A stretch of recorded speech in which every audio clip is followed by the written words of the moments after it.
আজকে পরীক্ষা দিয়ে আসার সময় বালুরঘাট স্টেশনে এটা কি হয়ে গেল জানতে হলে ভিডিওটা শেষ পর্যন্ত দেখো। তো নমস্কার বন্ধুরা, কেমন আছো তোমরা? আজকে আমি এক্সাম দিতে যাচ্ছি। 1 মিনিট, আমাকে চোর চোর লাগছে কেন?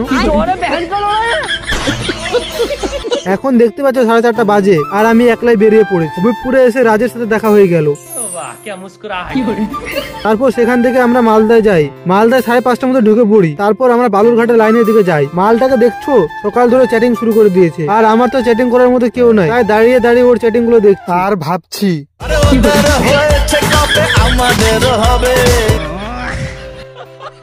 তারপর বাসে উঠে পড়ি আর বাসে ভিড় দেখছো, এটাতে কিছুই না, চলো আর একটু। তারপর ভিড় দেখা বন্ধুরা, এখন 6:30 বাজে আর আমাদের বাস ছেড়ে দিয়েছে। দেখছো কত ভিড়, সব ছাদে উঠে যাচ্ছে। ট্রেনের জেনারেল বগি ফেল, এত মানুষ যে কি বলবো, ভিতরে দাঁড়ানোর কোনো জায়গা নেই। গঙ্গারামপুরে দেখছো কতজন দাঁড়িয়ে আছে গাড়ির জন্য। তারপর আমরা বুনিয়াদপুরে ঢুকে পড়ি। তারপর কিছু দূর গিয়ে আমার বন্ধু নেমে পড়ে। এরপর ফাইনালি আমরা বালুরঘাট পৌঁছাই। এখন টাইম দেখছো 9:30 বাজে। তারপর আমি বন্দে ভারতে উঠে পড়ি আর দেখছো কোন অলিগলির মধ্যে দিয়ে যাচ্ছি। তারপর 9:45 আমি স্কুলে পৌঁছাই। হাতে অনেক টাইম ছিল, তাই দোকানে গিয়ে বিস্কুট খেয়ে নিলাম। এই যে এটা স্কুল, আর এই দোকানটাতে ব্যাগটা রাখতে দিব। ফাইনালি পরীক্ষা দিয়ে বের হলাম। এই যে দেখছো এরা সব সিনিয়র গুলো এক্সাম দিচ্ছে। আমি যে স্কুলে পরীক্ষা দিচ্ছি সেই স্কুলে মনে হয় আমি একমাত্র যার বয়স কম, নাহলে সব কাকু জেঠু দাদার বয়সী সবাই পরীক্ষা দিচ্ছে। এরপর সেখান থেকে বেরিয়ে পড়ি। দেখছো রোলস রয়্যাল, বাপের জন্য প্রথমবার দেখছি, আজও অরিজিনাল হয় কিনা বলতে পারবো না। দেখছো বিয়ের সিজন চলছে আর বিয়ের ফুলের দোকান দেখে তো আমার শুধু একটাই গান মনে পড়ছে,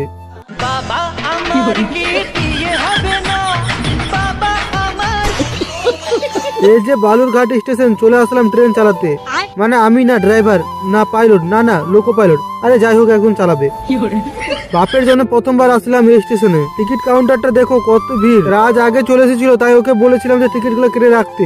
মুড়িওয়ালাকে দেখছো, নিজেকে আম্বানির চেয়ে বড় কিছু ভাবছিল শালা। এত বললাম যে আমাদের দাও, পাত্তাই দিল না, খালি মেয়েগুলোকে আগে দিচ্ছে। তারপর ট্রেনে বসে পড়ি আর দেখছো মেয়ে, আর তোমরা জানো তো মেয়ে দেখলে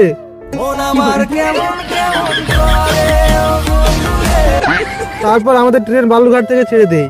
এরপর আমরা মালদা গিয়ে নামি। এটা হচ্ছে মালদা স্টেশন। ভিড়টা দেখছো, যতগুলো দেখতে পাচ্ছ সব কটা পরীক্ষা দিতে গেছিল।